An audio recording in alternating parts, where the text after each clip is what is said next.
This day went by so fast. And they always do when we're being filled up with this beautiful energy. So as a completion of the circle for today,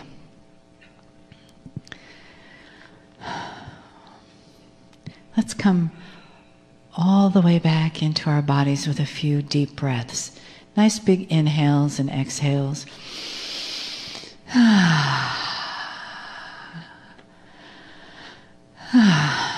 And if you take a few deep breaths, it'll also help you stay awake during the channel.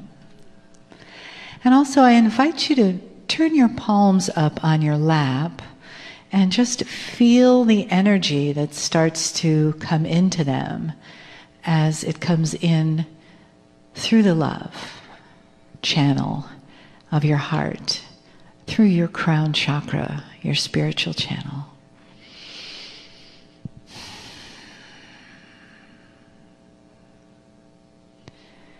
And as you begin to come more into that place of the one that is you and the one that is me and the one that is spirit in the presence of the I am one, and we feel that. And notice how your own vibration has shifted over the course of the day, and how you've been nourished and nurtured by this beautiful, loving energy, and by the parts of you that are in the family around you, and by the love that brings us together.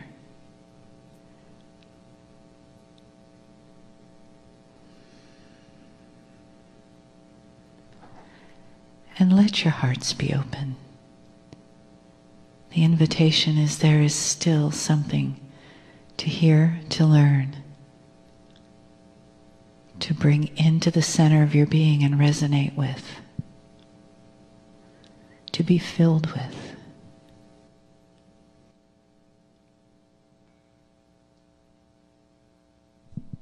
Greetings, dear ones. I'm Kryon of Magnetic Service.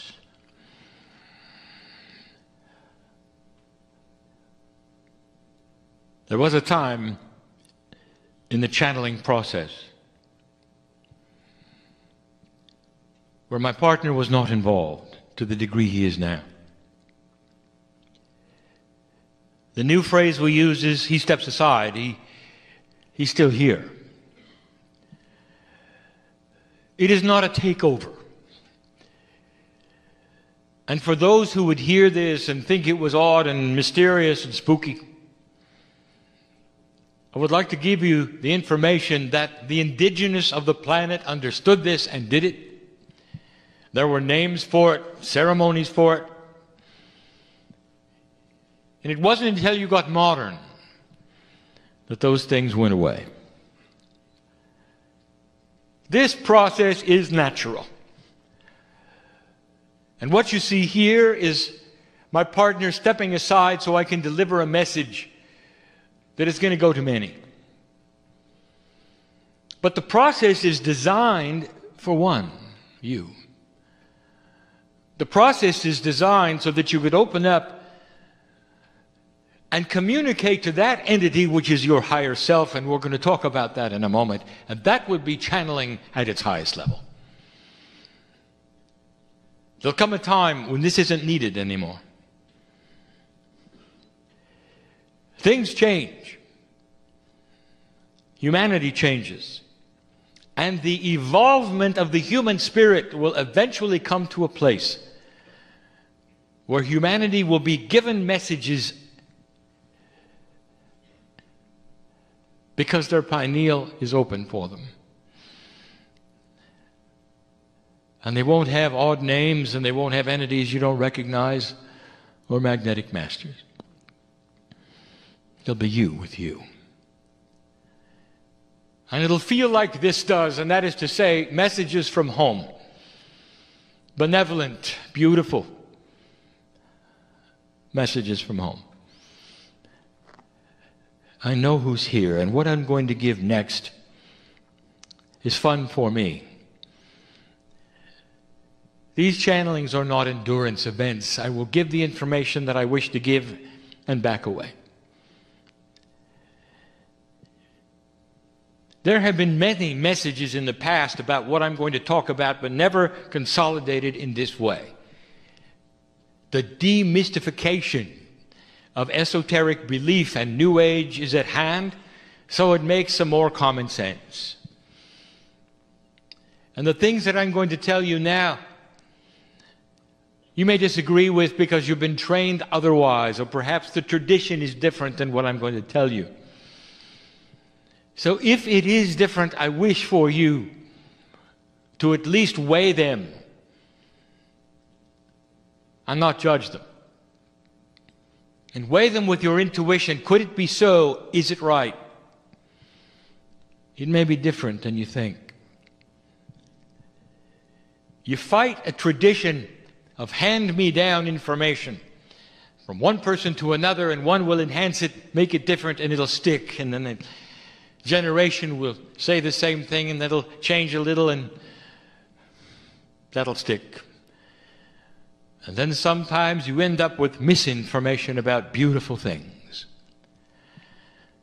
So let's talk about those beautiful things. Humans. Dear ones, I've never been a human.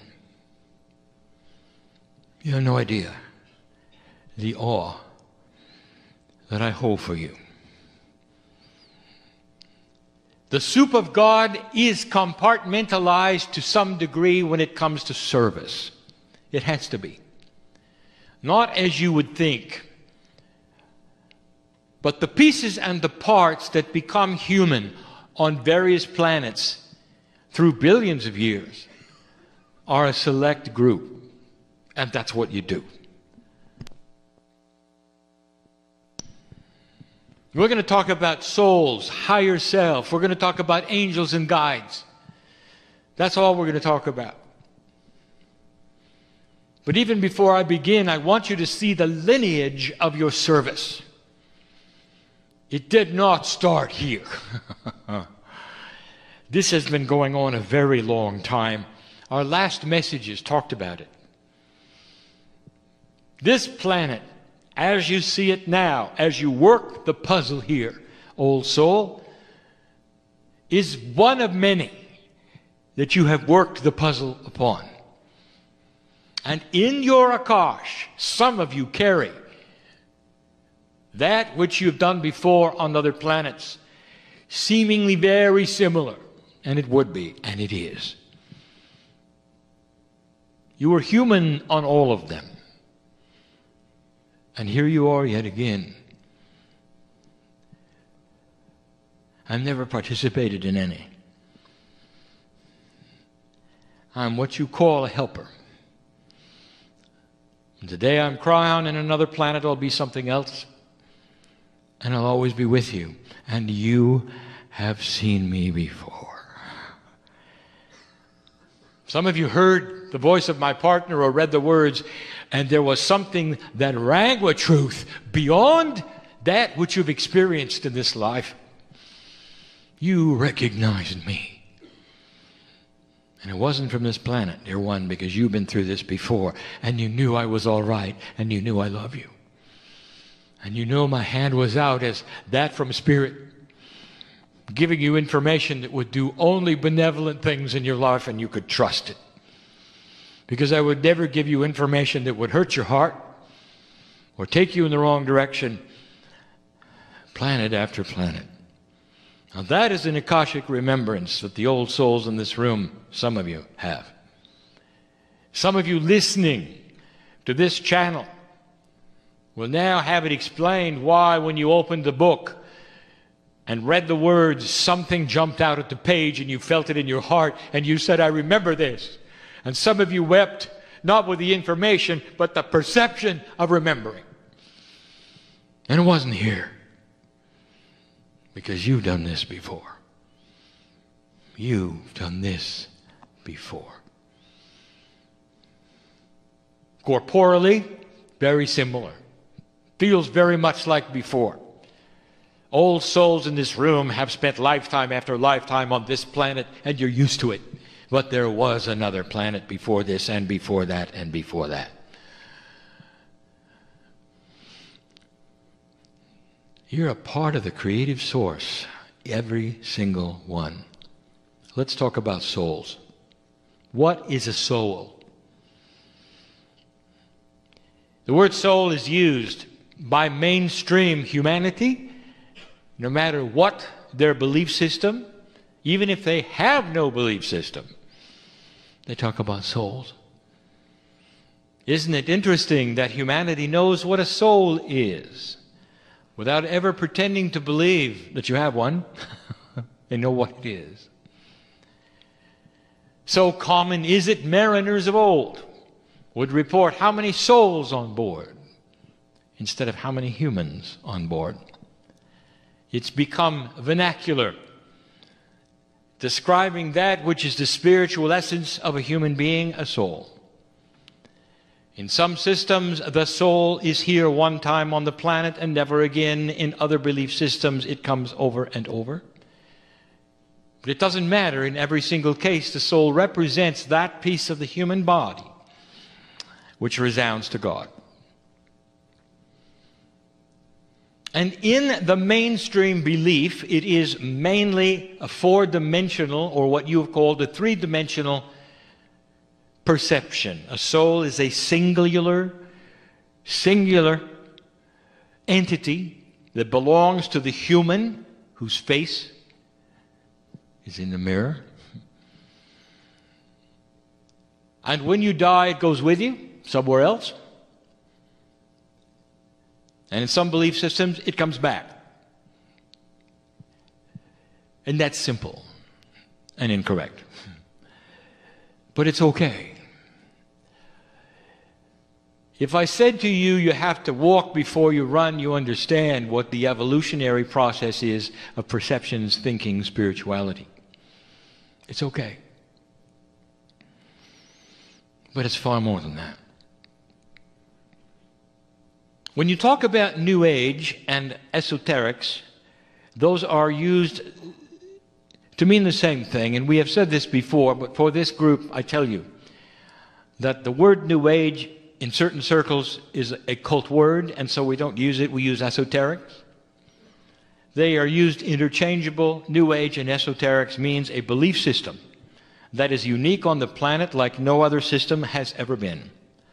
And we repeat what we said last time. It is a system that has no book that is central, and there's no prophet, and there's no place where it exists. There's no place to report. There's no roles. There's no rules. There's no membership. What a system. And it's out of the perception of any organized religion because it has no organization, and yet, all over the world, by the millions, if you were to get the people together and ask them what they believe, they would have a central core belief that God is inside, that you come around and live many lifetimes, and that you were part of the spiritual evolution of Earth. That you were seated by the Pleiadians, and they're still here. That there is a purpose to your life, and you are here in a benevolent way to help other humanity and create peace on Earth. Isn't it interesting, dear one, that there's no central prophet? But there is.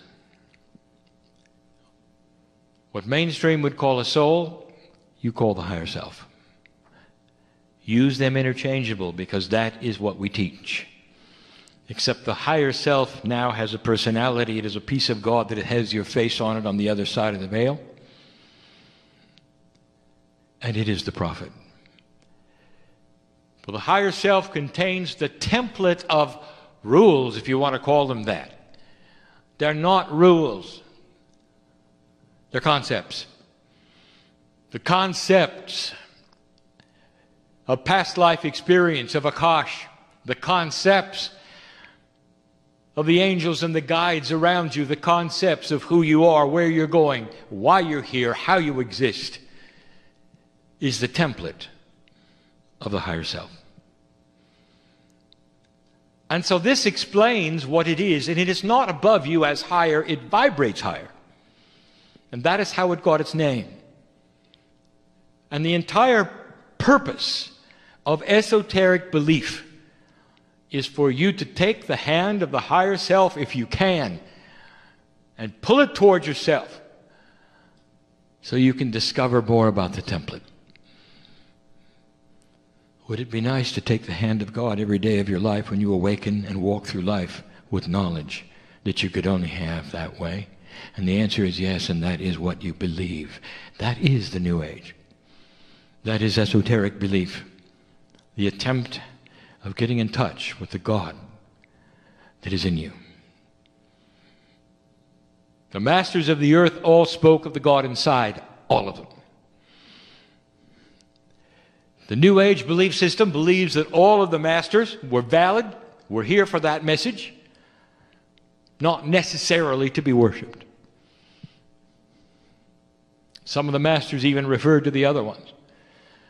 They didn't isolate them and worship them. They didn't build churches around them and say you were wrong if you disagreed. So there is no evangelistic thrust in the New Age. None. And if you find somebody who's trying to, they're not New Age. They have something of their own they've decided to put in a box and enlist your membership. They're not the esoterics that we are speaking of. No evangelistic thrust. There is only that which you perceive to be your energy on the planet, getting in touch with your higher self to balance you to help everyone here. And the higher self is the key. The higher self has no gender. Your corporeal body does. We have given you some of the attributes of the system of how you come and go. The honoring of gender. So it feels good to you to be one or the other for a long term and then switch later. All of these things to make you comfortable. All of these things in a benevolent system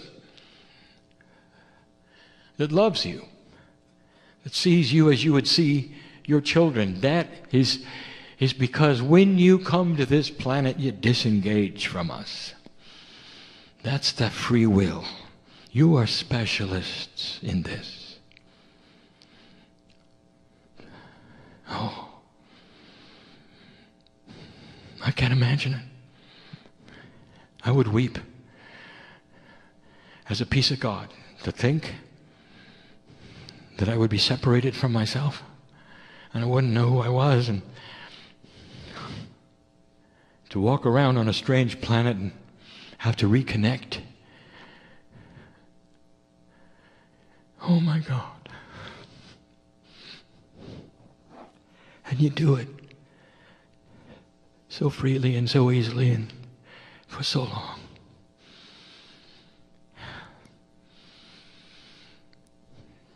And you know why I am so enamored with you.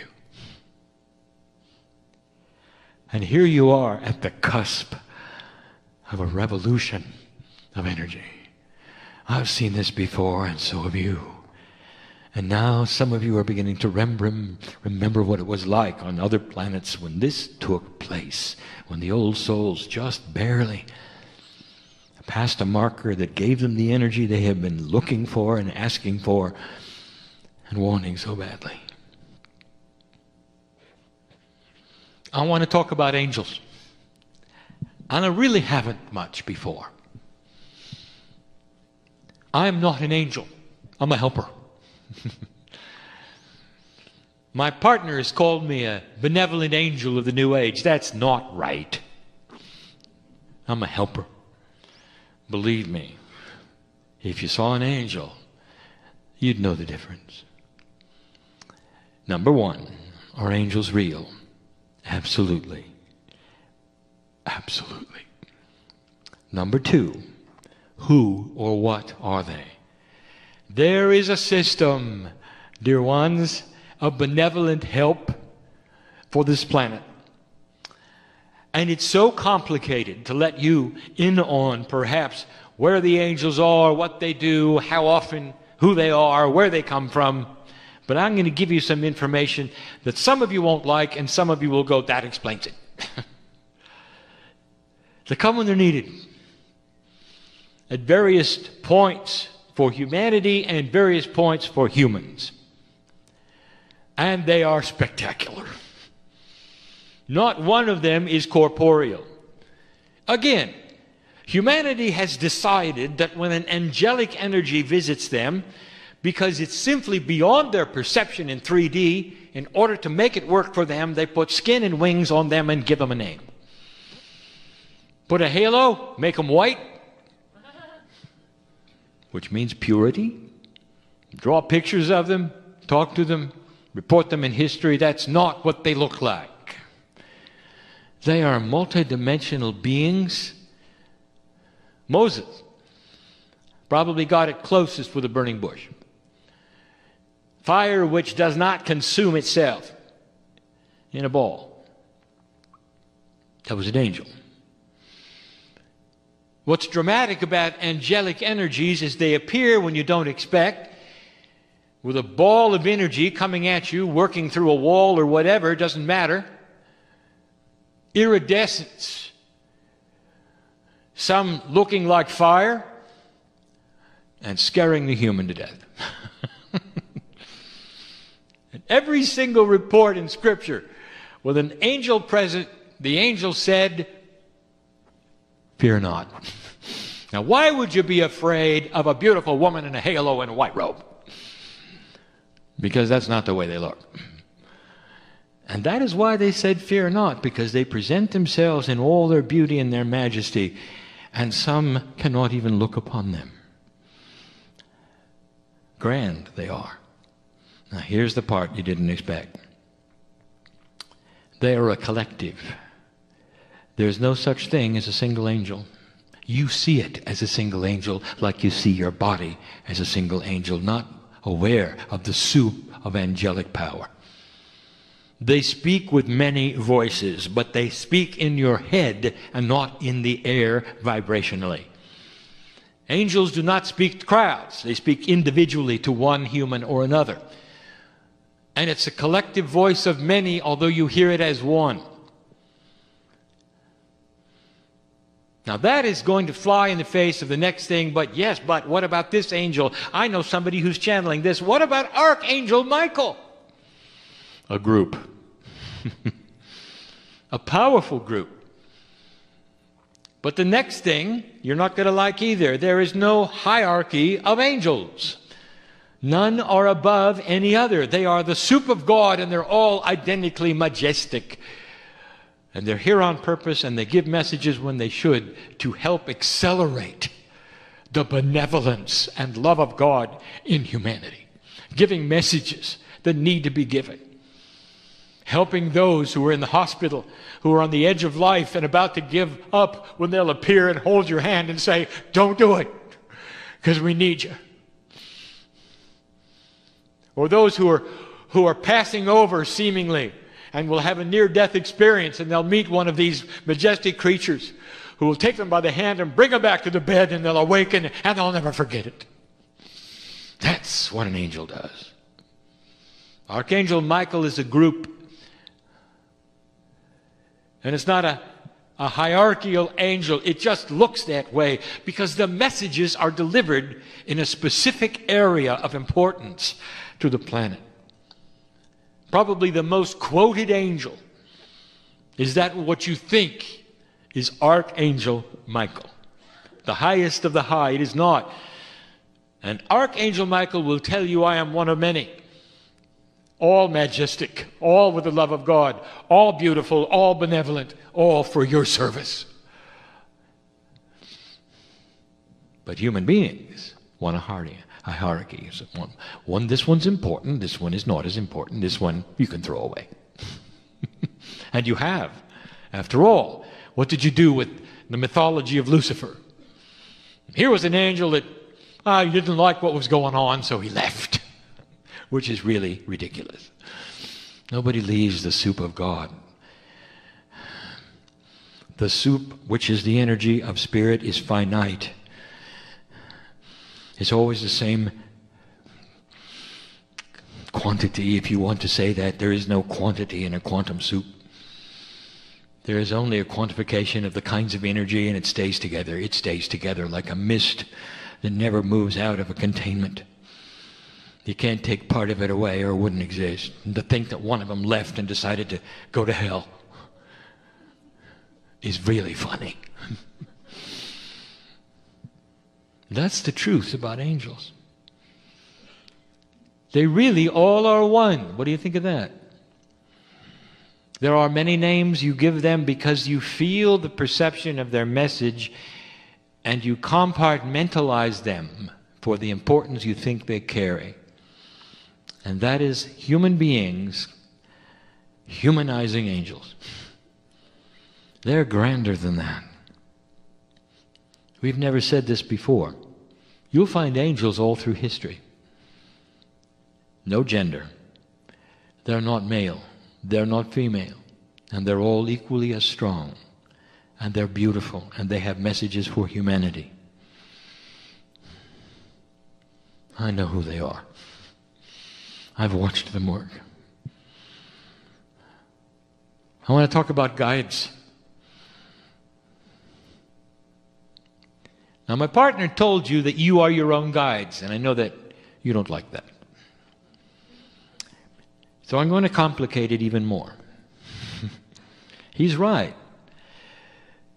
But I want you to put it in another perception. You have something which you have called the Merkaba or Merkaba. Loosely translated, about 8 meters wide, it's a field that is quantum around your DNA, created by your DNA, because it has quantum attributes that affect the spin of atomic structure. Every single human being has unique DNA, and so each field is unique. The field of the Merkaba is not your soul, it's not even your higher self, it's you, the field of your DNA. And it has a complete and totally different purpose than to interface with anything but your corporeal body. That's what it does. It interfaces with you and your consciousness. It's the only thing quantum you carry around, human being, while you're on Earth in 4D. But it's the part that when you start enhancing your DNA comes into play, because it's the bridge with an 8. I want to tell you who's in it.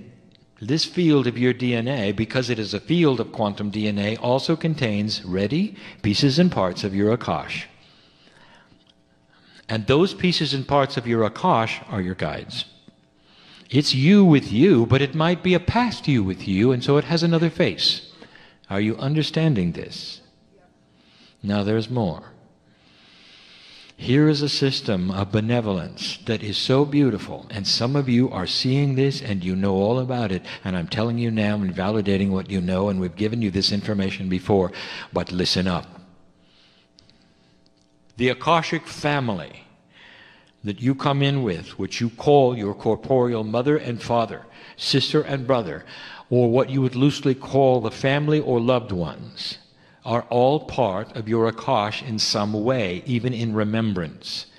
But in a quantum way, there is a reality to them that I cannot explain to you, because you are not aware of how quantum soup works. I'll use the word entangled state with your soul, and you still won't understand. It is complex, but here is the result. That when you lose a loved one in your family, especially if it's close like a child, when you lose them, they go into the Merkaba with you, and they are there for life. And when you pass over, you'll do the same with your children, and your brothers and your sisters, or your mate, or your husband and your wife. And I want to tell you what that means. They're never gone. Do you hear me? They're never gone. Here is a system of benevolence you didn't expect.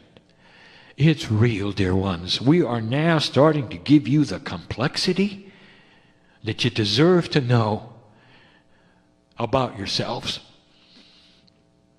And all of this, every single part, is a benevolent design to keep you peaceful and loved in the eyes of God. I'm going to close with that. Every single system that I'm ever going to give you from now on and from the time I arrived has one attribute: benevolent design. It's here to help. It's not here to push or judge. It's not here to teach, really. It's here to help. The angels only show up to help. You realize there's no angel that shows up to judge. Every time an angel shows up in your life, it's there as a guide. It knows your soul. It knows who you are. It knows your higher self. Listen, humans don't become angels. Angels don't become humans. I'm sorry if somebody's told you about that. They're specialized. And so are you. Humans begat humans, and this is what your soul does as work in the universe, as work in this galaxy. Angels are always angels, and helpers like me are always helpers like me. And this is what we want. And if you want to compartmentalize, go ahead. It's not quite that way, because it's a little bit of me and you too. That's just the way of it. Humans want to have a graduate status. You get so good at one thing and you get to be something else. It's not that way. Human souls do not come from animal souls. You don't go back into animal souls. You stay the way you are, and animal souls remain animal souls. That is another group, and we've told you that. A helpful group, a benevolent group. Some of them are here to love you, and you know I'm telling you the truth. You look in the eyes of these animals. Some of them will look at you and say, I've been with you before. And when I'm gone, look around, because I'll be here just waiting to come back. That is a system of benevolence. Did you notice? There's something going on that you should know. The system of the universe is biased in benevolent love. And if you're an atheist or an agnostic, you can ignore it if you wish to, and you can go in the room and shut the door, and you can sing loud so we can't get through, but I'll tell you, we're there to love you anyway. And we're going to walk out the door with you anyway. So that if you ever decide to look, we'll be there. We're not going to leave just because you don't believe in us. And those of you who have decided to believe that there's more to you than the corporeal self you see in the mirror are aware of a benevolent system, especially in this energy, that's going to help you at every step, every step, every step. That's the promise. And if it doesn't look like it, that's just because you get from A to B and sometimes you go through Z. And that's just the way it is.